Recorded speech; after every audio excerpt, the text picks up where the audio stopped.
Thank you, Michelle. Michelle Woodward comes between the death of her father-in-law and the funeral services to lead us in worship. And she is a dedicated minister, and we are grateful for you. Thank you for ministering to us. Thank you, Matt Deal. Thank you, Will is just stepping out. He was on the keyboard, and Jeff was on the drums, and Kirk was on the piano, and Max was on the bass. We're grateful for them. We really are. Thank you. It's great to have some of the ministers from First Baptist New Orleans here. You've already met Taylor Rutland. Bob Moore's here. He served with me since 1999. Wave your hand, Bob. Yes, he's that old. And Faye B. Scott is right beside him, our children's minister, and next to her, Hannah Lee, who is one of our interns. Christy Gibson is our minister of missions and discipleship. Hello, Christy. Good to have you here. And Jenny Hennigan is right behind her. She serves as an assistant, very important member of our team. We're grateful for her. Is that everybody? Oh, there's Jonathan Bailey, youth pastor with Josh, also an intern. We're grateful for them. Did Madeline come? I didn't know you were still coming to church. All right. Madeline just finished 7 years working with me and helping me, and I'm very grateful for her. And Dr. Edens, her husband, they really are dear friends in the ministry. You all know that I truly believe the gospel needs more than words to be fully presented. It needs actions. That's why God became man in Jesus of Nazareth, because the Word must be incarnate to be grasped and understood. I believe, too, that most of us learn by doing, not just hearing or reading. And so we disciple people in motion. We think that's how Jesus did it. He said, "Come, follow me, and I'll make you a fisher of men." And what you had to do then was get up, drop your nets, put one foot in front of the other, and go somewhere. I highly recommend it as a method of discipleship. Get up and go. Get up and do. You won't get it all by sitting in a chair. Discipleship is not just you gathered in a circle. It's you out there somewhere learning the gospel by caring for those in need. And suddenly the light comes on in your head and your heart, and you realize, oh, this is what Jesus meant. We learn by doing. It's very important. I got a handful of emails, most of them this morning. Here's an email from Inward, where the ladies on Bourbon Street had an opportunity to witness to a fellow who was there in one of the clubs, shared with him the story of the prodigal son. They said he listened all the way through, didn't call out to any passing customers, kept eye contact with them. They were able to present the gospel to him. A couple other encounters where people prayed with folks on Bourbon Street. Here's a story from a fellow that goes to prison. I helped my son after work, made me late. I was hot, tired, didn't want to go to OPP. That's Orleans Parish Prison. After the thought, if I go home, God can't use me, reluctantly, I drove down there, still considering going home as I sat in the OPP parking lot. Glad I didn't. Several guys seemed very encouraged by my visit. In particular, this one, he had an evil physical appearance, helped by the large inverted cross tattooed on his forehead. In his late 30s, said his entire life he'd been cursing God and serving Satan until last month when God used another inmate in one of the tents to save him at OPP. A 30-day-old Christian. Today was his first day in the old building. He was the new guy. I think our Father wanted to use me in his life. That was last night. Got this morning. David, I wanted you to know I took your new book to death row last Tuesday when Charlie and I were filling in. I shared several things from the book with the ladies, asked them if they wanted a copy. All said yes, so everybody on death row in Texas is getting a copy of Your Pain is Changing You. It's close to my heart. In 1977, Carla Faye Tucker was executed. In 1978, Betty Beets was executed. A little later, Frances Tucker was executed. Those were three friends of mine. I saw them every week for 6 years on death row in Texas. Pray for Lisa. They're putting her in segregation because she's going to be executed September 17th. It's a very traumatic experience for everybody on death row to have someone's date arrive. So you can pray for Lisa. She's a new Christian. They've been watching her grow since she fell. Somebody sent me this today. We had corresponded this spring about payday lending. Did you know payday lending was an issue? How many of you knew that? Well, you're way ahead of me. I didn't know it was an issue. My neighbor shared that's how he made a lot of his money. This was several years ago. Payday lending. She wants to get with me. Here a lady writes, on the flight last Monday, I had my Bible and retweet sheet. We're retweeting Jesus through the book of James this summer. I had that sheet out, and the lady next to me said, you go to First Baptist. I recognize the bird.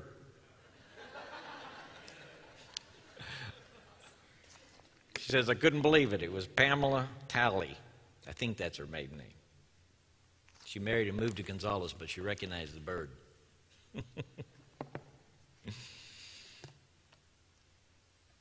Genesis 8, verse 15. Here's a story about birds. You know, not a sparrow falls to the ground without your Father knowing. That's Jesus who taught us that. Not a sparrow falls to the ground without your Father knowing it. Do you believe that? Do you think it broke the heart of God to send the great flood and kill every single sparrow except those on the ark? And every other life form? Verse 15 of chapter 8 says, then God said to Noah, come out of the ark, you and your wife and your sons and your wives. Bring out every kind of living creature that is with you, the birds, the animals, and all the creatures that move along the ground, so they can multiply in the earth and be fruitful and increase in number on it. So Noah came out. I'll bet that was scary. Together with his sons and his wife and his sons' wives. All the animals and all the creatures that move along the ground and all the birds, everything that moves on the land came out of the ark, one kind after another. Then Noah built an altar to the Lord, and taking some of all the clean animals and clean birds, he sacrificed burnt offerings on it. The Lord smelled the pleasing aroma and said,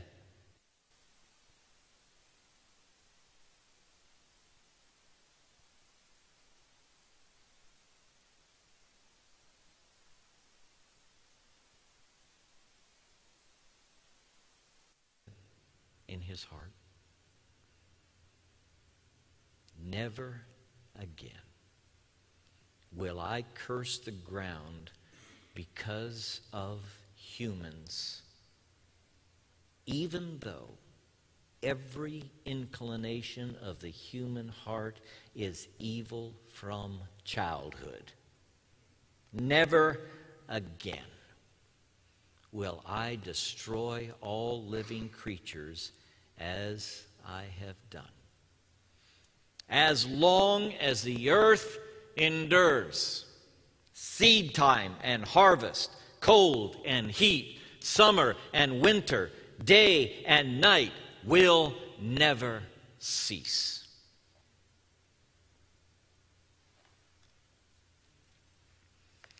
God said in his heart, never again. Noah and his family suffered through a great cataclysm. Everything they knew and loved was buried in the flood. All their friends and neighbors died. Every body floating on the crest of those waves. All the animals and birds. Everything dead. They got off the ark and they wondered, will this happen again? Are we going to live out our lives on this planet and be able to work like we did? But will this happen again? If there was ever anybody in the history of man who were justified in wondering if a great cataclysm was going to disturb their lives and end their lives, it was Noah, his sons, and their wives. And in order that they might resume normal activities on earth, God made a covenant. And he said in his heart to Noah and his sons and their wives, never again. I want you to count on seed time and harvest. I want you to remember God's never again. As long as the earth endures, I want you to remember this promise. History is linear. We know that. God created the world, and history moves inexorably toward its fulfillment and completion in Jesus the Christ. All things consummate in him. He is the climactic revelation of God's presence, and everything in history is moving that way. History is linear. And nature is cyclical. It goes round and around. God made it this way because he knew that we needed the dependability of winter, spring, summer, fall, seed time, and harvest. And that if we could depend on that and were disciplined in our work, that we could make a living on the planet. God intended for us to depend on this promise that he made to Noah.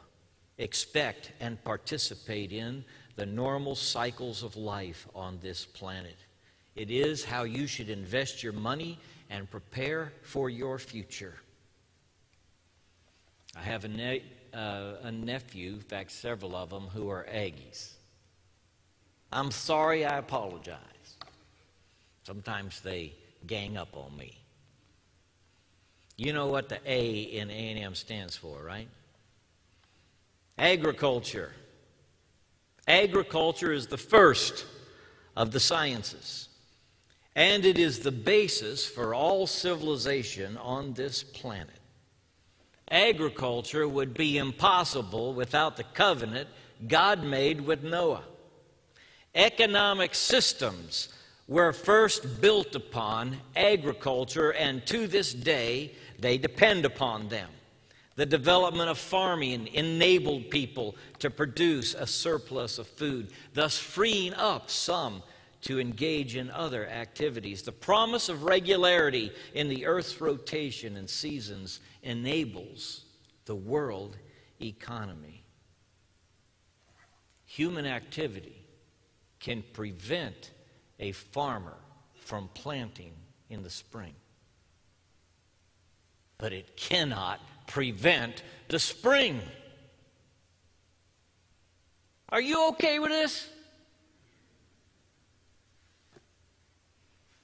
Maybe you're thinking, well, where in the world is he going?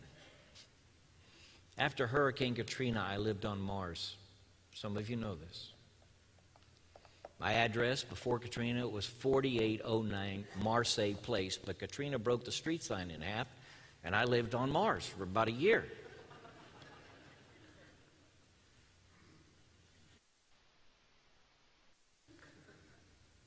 All the vegetation died here. Did you know that?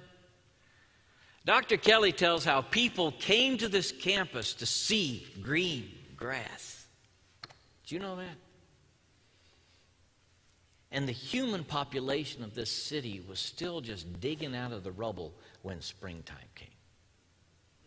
And God sent flowers going through every little crevice and cranny and crack in the earth. He sent vines over top of the piles of rubble. You could go through this city and see that spring was emerging from this long, desolate winter that began August 29, 2005, when the city flooded and everything died.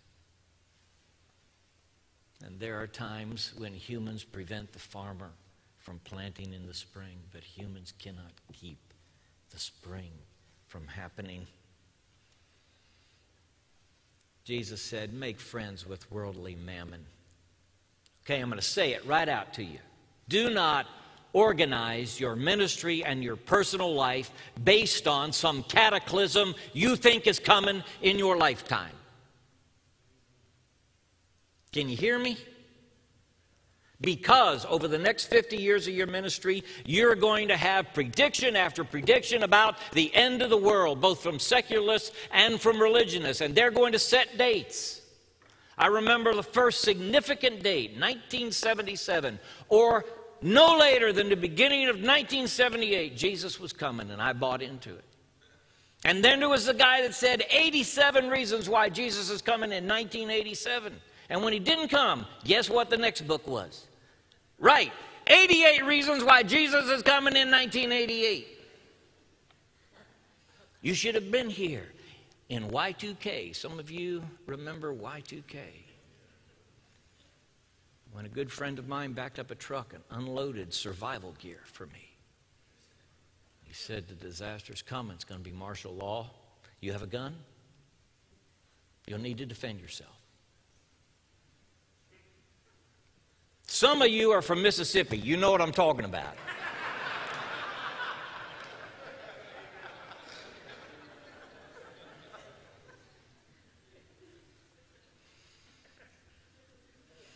The expected cataclysm is no way to order your world. Depend, count on, expect, and rejoice in seed time and harvest. Don't you miss a single spring because some crisis has come upon your life. You only get about 80 of them in a year. You need to notice every one. Enjoy the flowers. Enjoy the birds that are birthed in your backyard. Enjoy the world God made. Don't you miss a single one.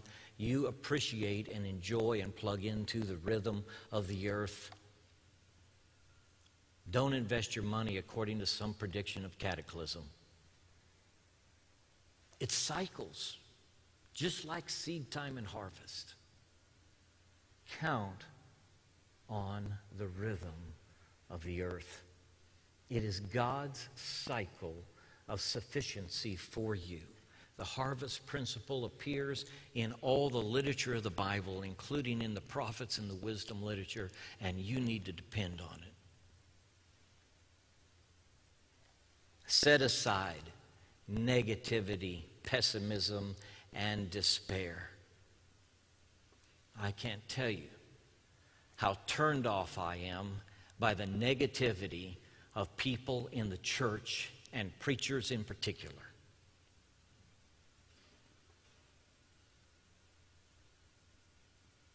Isn't there some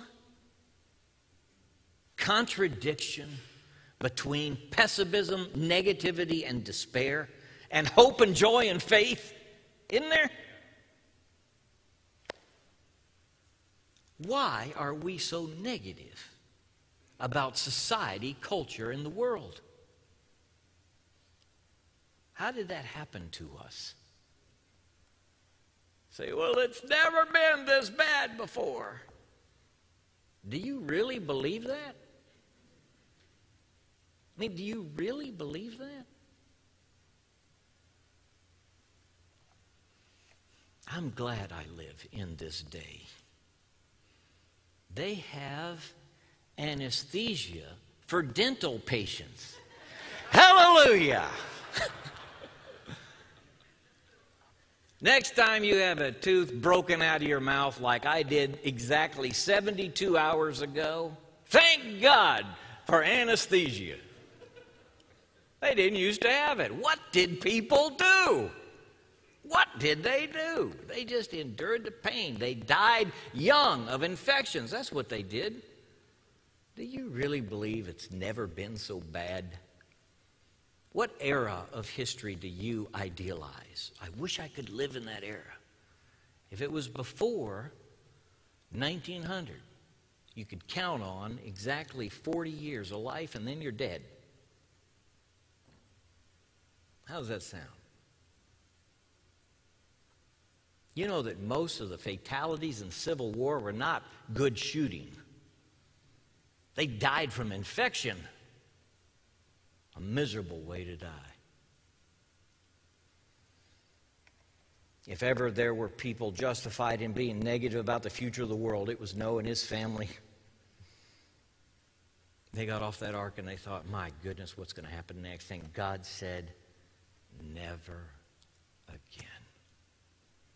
As long as the earth endures, my friend, seed time and harvest shall not cease. A friend of mine called me a couple years ago to let me know that the planets were going to align in 2012.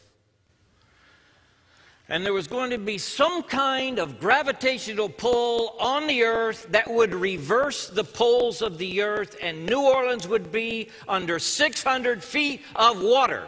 Please move.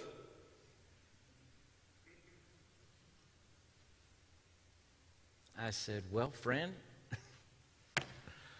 that may happen, but I doubt it. And if it does, I'm just going to drown here.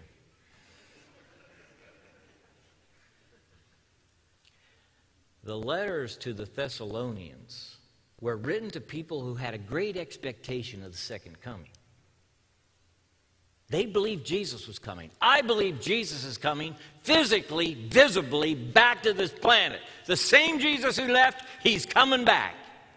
And this is going to be the culmination. It is going to be the fulfillment. It's not going to be the Latin finis, but the Greek telos, the fulfillment, the completion. Not a meaningless, purposeless end, but God's promised end for mankind and his planet. Jesus is coming back. But the letter to the Thessalonians is encouraging these folks who are anticipating the coming of Christ to please work hard, feed your families, and get up and go do something. Because the tendency, if you live your life,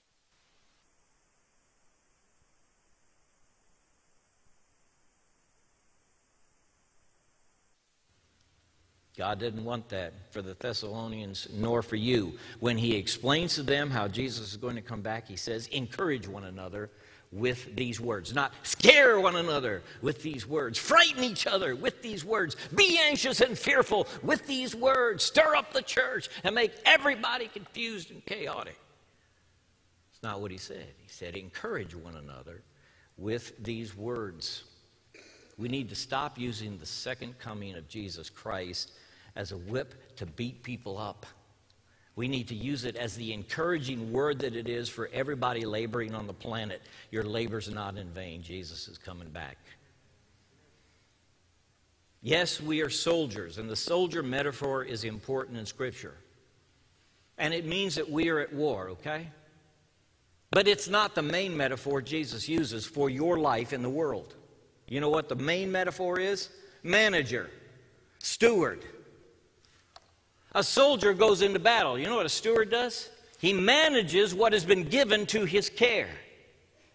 When Jesus talks about the end, he talks about how you ought to be a good manager. You don't know for sure when the end is coming. You don't know when the Lord is coming back, so this is what I want you to do.